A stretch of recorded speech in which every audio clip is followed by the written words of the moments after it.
көптің бәрін, мына жастарға, біздерге яғни. Сондықтан біз барлық шараларды қолдану керекпіз, қазақ тіліне кету керекпіз мұғалім. Жастардың стратегиясын орысша жіберген болады. Менің де осыларым бар.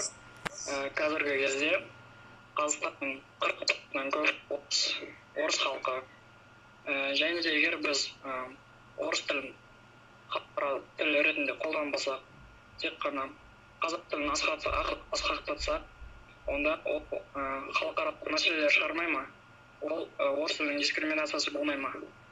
Орыс тілінің дискриминациясы болмайды. Себебі қазіргі таңда қазақ тілді адамдардың барлығы мәжбүр болып орыс тілін үйреніп жатыр. Көптеген мекемелерде, мысалға, әлеуметтік жерлерде де, қоғамдық орындарда да барлық жерде орыс тілі қолданып жатыр.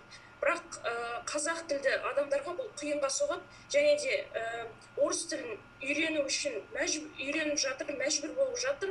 Ол енді орыс тілінің дискриминациясы болмай ма деп жатырсыз. Бірақ қазіргі таңдағы болып жатқан жағдайлар қазақ тілінің дискриминациясы болып жатқан жоқ па? Менің ойымша емес. Спикерлер, екінші спикерлер сөйлесу керек қой. Жарайды, келесіне береміз. Жарайсыңдар балалар, тамаша.